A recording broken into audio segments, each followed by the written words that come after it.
নমস্কার, আপনারা দেখছেন চ্যানেল 24। কিছু নেতাকর্মীদের সাথে আমার হয়তো হোয়াটসঅ্যাপে বা মেসেজে শুভেচ্ছা বিনিময় হয়েছে শুভ বিজয়ার, নতুন বছরের, দীপাবলির।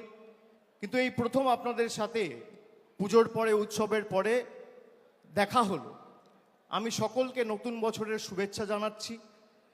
এবং গতকাল শিবরাত্রি গেছে, শিবরাত্রির সবাইকে আমি শুভেচ্ছা, অভিনন্দন এবং প্রণাম জানাচ্ছি।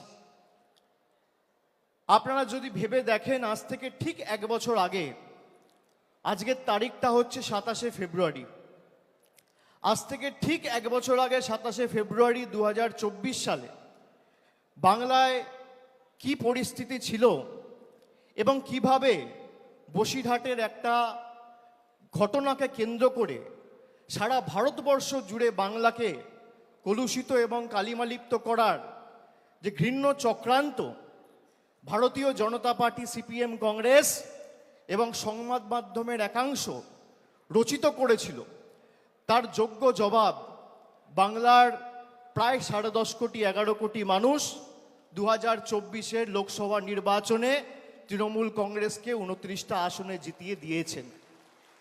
বিজেপির 18টা আসন ছিল। অহংকারের কারণে, বাংলার মানুষকে বঞ্চিত করার কারণে, লাঞ্ছিত করার কারণে, নিপীড়িত, অত্যাচারিত, শোষিত করার কারণে 18 থেকে তারা 12-এ নেমে এসছে। তারপরেও তাদের শিক্ষা হয়নি। এখনো পর্যন্ত গরিব মানুষের টাকা বন্ধ। আমরা 2024 সালে নির্বাচন লড়ার সময় বলেছিলাম যে আমরা 3 মাস 4 মাস অপেক্ষা করব, তারপরও যদি গরিব মানুষের আবাসের টাকা কেন্দ্রের সরকার না দেয়, তাদের টাকায় আমরা বেঁচে থাকি না, তাদের দয়া দাক্ষিণ্যে বাংলার মানুষ থাকে না। রাজ্য সরকার নিজে সেই 12 লক্ষ মানুষকে টাকা দিয়ে তাদের বাড়ি করার ব্যবস্থা করে দেবে। রাজ্য সরকার কথা দিয়েছিলেন, আমাদের মুখ্যমন্ত্রী সেই কথা রেখেছেন। 31শে ডিসেম্বর 2024-এর আগে 12 লক্ষ মানুষকে বাড়ির প্রথম কিস্তির টাকা সরাসরি ডাইরেক্ট ব্যাংক ট্রান্সফার করে তাদের অ্যাকাউন্টে পৌঁছে দিয়েছেন। আমরা বলেছিলাম 100 দিনের লড়াই আমরা দিল্লি অবধি নিয়ে যাব, তারপরও যদি বিজেপি টাকা না দেয়, আমাদের মামাটি মানুষের সরকার, আমরা বিকল্প অর্থের ব্যবস্থা করে সেই 59 লক্ষ জব কার্ড হোল্ডার, প্রকৃত প্রাপক যারা, তাদের টাকা তাদের ব্যাংক অ্যাকাউন্টে পৌঁছে দেব। নির্বাচন ঘোষণা হওয়ার আগে কলকাতার রেড রোড থেকে মমতা বন্দ্যোপাধ্যায় ঘোষণা করেছিলেন যে আমরা এদের দয়া দাক্ষিণ্যে বেঁচে নেই। অনেক লড়াই করেছি, আন্দোলন করেছি, এদেরকে রাজনৈতিকভাবে হারিয়েছি, আর এদের কাছে আমরা মাথা নত বা বশ্যতা স্বীকার করব না। আমাদের মামাটি মানুষ সরকার এই 59 লক্ষ প্রকৃত প্রাপককে 100 দিনের টাকা তাদের ব্যাংক অ্যাকাউন্টে পৌঁছে দেবে। আমরা দিয়েছি, কিন্তু আমার কোথাও যেন মনে হয়েছে নির্বাচন গেছে, তারপরও একের পর এক ষড়যন্ত্র হয়েছে এবং আমাদের দল সর্বোপরি এই রাজ্য পশ্চিমবঙ্গকে ছোট করার একের পর এক ষড়যন্ত্র, চক্রান্ত, পরিকল্পনা করেছে। যত পরিকল্পনা হয়েছে তত এরা মুখ থুবড়ে পড়েছে। আপনারা দেখেছিলেন সন্দেশখালি থেকে শুরু করে, আরজিকর থেকে শুরু করে কিভাবে পশ্চিমবঙ্গকে সারা দেশের কাছে এরা ছোট করেছিল। এদের গায়ে জ্বালা কি যে বাংলার মানুষকে এরা ভুল বোঝাতে পারেনি। এরা বাংলাকে গুজরাট, উত্তরপ্রদেশ, মধ্যপ্রদেশ করতে পারেনি। যতদিন আমরা আছি, তৃণমূল কংগ্রেসের লক্ষ লক্ষ কোটি কোটি কর্মী সমর্থকরা আছে, আমরা বুকের রক্ত দিয়ে বাংলাকে আগলে রাখবো। বিজেপির কাছে সব থাকতে পারে, ইডি আছে, সিবিআই আছে, বিচার ব্যবস্থার একাংশ আছে, সংবাদ মাধ্যম আছে, লক্ষ লক্ষ কোটি কোটি টাকা আছে, ইলেকশন কমিশন আছে, ইনকাম ট্যাক্স আছে, কিন্তু তৃণমূল কংগ্রেসের মতো বুকের রক্ত দিয়ে দলকে আগলে রাখার মতো একটা কর্মী এরা 10 বছরে তৈরি করতে পারেনি। এটাই আমাদের আর তাদের মধ্যে পার্থক্য। ইতিমধ্যেই আপনারা দেখেছেন ভোটার লিস্টের কাজ হয়েছে নভেম্বর ডিসেম্বর মাসে। আমি এমএলএ সহ ব্লকের সভাপতি যারা আছে তাদেরকে বলবো কোথাও আমাদের কাজে যেন কোনো রকম শিথিলতা না আসে। তার কারণ বিজেপি যে করে হোক কিভাবে বাংলাকে কলুষিত করেছে আপনারা বিগত দিনে দেখেছেন। আগামী ২৬-এর লড়াইয়ের জন্য আমাদের প্রস্তুত থাকতে হবে। আমরা যতবার লড়েছি এদেরকে গোহারা হারিয়েছি। আমাদের লক্ষ্য, মমতা বন্দ্যোপাধ্যায় গত মাসে বিধানসভা থেকে বলেছে 2/3 বেশি আসন নিয়ে তৃণমূল ক্ষমতায় আসবে। 2/3 মানে 195 বা 196টা আসন। আমি আপনাদের বলবো আমরা 214টা আসন 2021-এ পেয়েছিলাম। সেই লক্ষ্য অবিচল থেকে আমাদের সেই মাপকাঠি পেরিয়ে 215-র বেশি আসন নিয়ে চতুর্থবার যাতে বাংলার মুখ্যমন্ত্রী মমতা বন্দ্যোপাধ্যায় হয় সেটা আমাদের সকলকে সুনিশ্চিত করতে হবে। লড়াইয়ে 1 ছটাক জমি ছাড়া যাবে না। সর্বস্তরের কর্মী সমর্থক সবাইকে নিয়ে কাজে নামতে হবে। কে কবে ফোন করে নির্দেশ দেবে তারপর কাজ করব।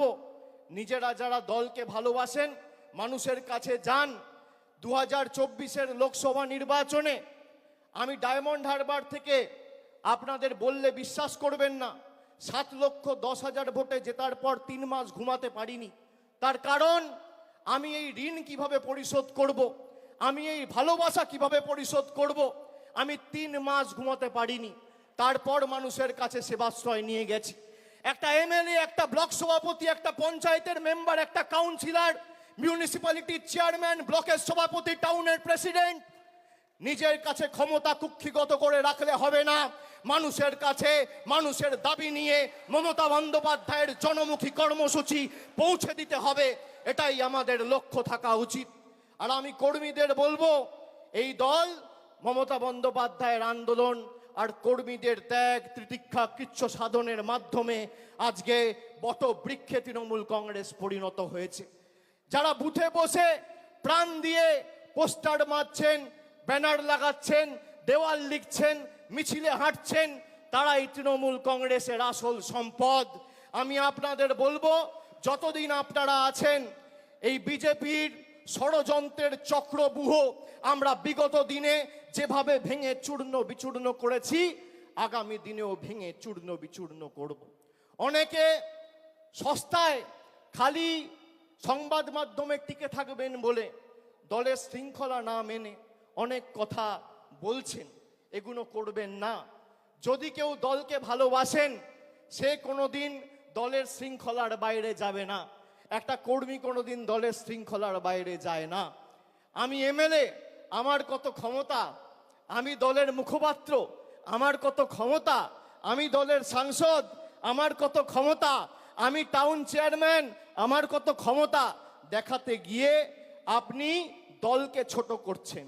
আর যারা এই কাজগুলো করেছে একদিকে ভালো হয়েছে, তাদেরকে চিহ্নিত করা গেছে। বিগত দিনে যারা দলের সাথে বেইমানি করেছিল মুকুল রায়, শুভেন্দু অধিকারী, এদেরকে চিহ্নিত করার কাজটা আমি করেছিলাম। আগামী দিনেও যদি কেউ দলের সাথে বেইমানি করে এদের চিহ্নিত করে এদের লেজে গোবরে করে প্যাকেট করে বাংলা ছাড়া করার দায়িত্বটা আমি আমার কাঁধে তুলে নিলাম। বাজারে রটিয়ে দেওয়া হচ্ছে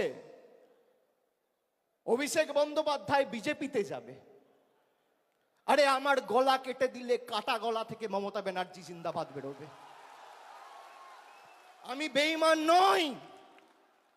বাজারে ছড়িয়ে দেওয়া হচ্ছে নতুন দল আসছে, বিজেপির হাতে কলকে আর তামাক খেয়ে কয়েকটা সংবাদ মাধ্যম আর 2-4টে সাংবাদিক এই কাজটা করছে। আমি তাদের নাম করে এই সবার পরিবেশ নষ্ট করব না। আর খবরে যা দেখবেন আমি আপনাকে বলছি 100তে 100টাই মিথ্যে। কোনো খবরের কথায় বিশ্বাস করবেন না। কালকে খবরে দেখানো হয়েছে অভিষেক বন্দ্যোপাধ্যায়ের বিরুদ্ধে ইডি চার্জশিট দিয়েছে, সিবিআই চার্জশিট দিয়েছে, 28 পাতার চার্জশিট। 2 জায়গায় খালি আমার নামটা লিখেছে, তাও অভিষেক বন্দ্যোপাধ্যায় কে, বাড়ি কোথায়, সাংসদ না বিধায়ক না পঞ্চায়েত প্রধান, কোথায় থাকে, কার ছেলে, কোনো পরিচয় নেই। বিজেপি নেতারা যেমন ভাববাচ্ছে কথা বলতো, ইডি সিবিআই এখন ভাববাচ্ছে কথা বলছে। এই ভয়টা দেখে আমার ভালো লেগেছে। খবরে যা বেরোয় 100তে 100টাই মিথ্যে, আমি আপনাকে বলছি। 12 লক্ষ মানুষকে বাড়ি দিয়েছে আমাদের সরকার। একদিন একটা খবর দেখেছেন? 2.5 কোটি মানুষকে, 2.5 কোটি মহিলাদের, মায়েদের, দিদিদের, বোনেদের নিজের গচ্ছিত সঞ্চিত সরকারি, রাজ্য সরকারের কোষাগার থেকে আমাদের সরকার লক্ষ্মীর ভান্ডার দিয়েছে 50,000 কোটি টাকা খরচা করে। একদিন খবর দেখেছেন? এই খবর দেখবেন না। পথশ্রীতে প্রায় গত 3 বছরে 15,000 কোটি টাকা খরচা করে প্রায় 24,000 কিলোমিটার রাস্তা তৈরি করেছে। খবরে দেখেছেন? কেন্দ্র থেকে এক পয়সা না নিয়ে দেখবেন না। অভিষেক ব্যানার্জির বিরুদ্ধে সিবিআই চার্জশিট দিয়েছে। আরে আমি সকাল বিকেল কথা পাল্টাই না। 5 বছর আগে কোভিডের সময় 2020 সালে বলেছিলাম যে আমার বিরুদ্ধে যদি কোনো রকম কোনো প্রমাণ বা কোনোভাবে সিবিআই বা ইডি প্রমাণ করতে পারে বা তথ্য দিতে পারে আদালতে যে আমার প্রত্যক্ষ বা পরোক্ষ মদতে কোনো ভুল হয়েছে, কোনো দুর্নীতি হয়েছে, কেউ 10 পয়সা তুলেছে, আপনাকে চার্জশিট দিতে হবে না, সামান দিয়ে আমায় ডাকতে হবে না, ফাঁসির মঞ্চ করুন, গৃহে মৃত্যুবরণ করব। আজকে একই কথা বলছি।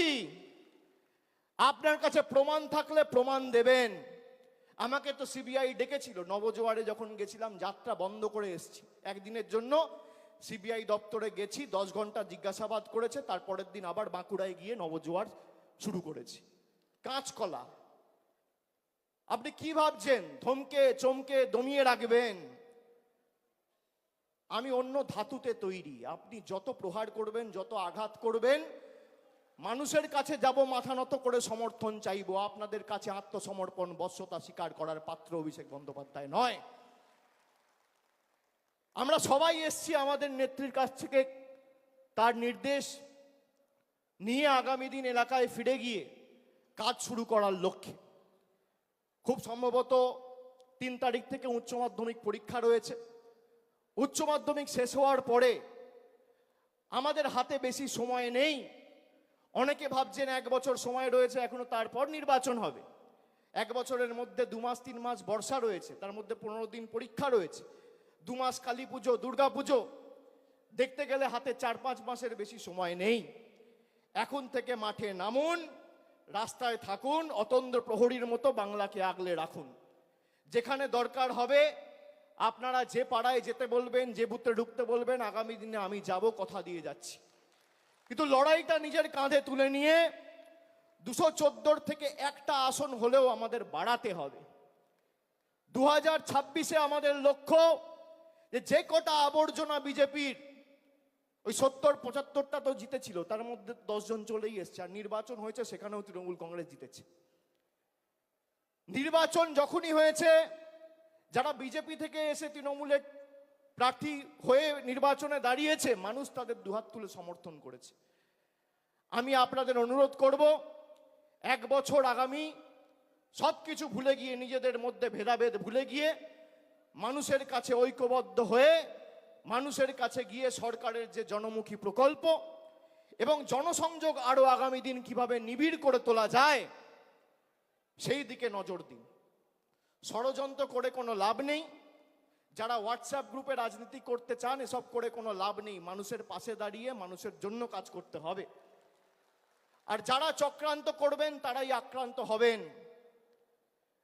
মানুষের জন্য কাজ করতে গেলে মানুষ কিসে খুশি, মানুষ কিসে অখুশি, কি প্রয়োজন, কোথায় জল যাচ্ছে না, কোথায় কে কন্যাশ্রী পাচ্ছে না, কোথায় কে লক্ষ্মীর ভান্ডার পাচ্ছে না, আমাদের সেই কাজগুলো সুনিশ্চিত করতে হবে। এটাই তো বাংলার বৈশিষ্ট্য। নানা ভাষা, নানা মত, নানা পরিধান, বিবিধের মাঝে দেখো মিলন মহান। বৈচিত্র্যের মধ্যে একতা। আমরা বারবার সেই বৈচিত্র্যের মধ্যে একতাকে মূল মন্ত্র এবং পথ চলার পাথেয় করে এই লড়াই লড়েছি। আগামী দিনও লড়ব।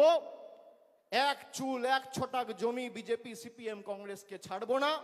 এদের যত ক্ষমতা আছে প্রয়োগ করুক, মানুষের সমর্থন নিয়ে তৃণমূল কংগ্রেস আগামী দিন 215-র বেশি আসন নিয়ে ক্ষমতায় আসবে, এই বিশ্বাস আমি রাখি।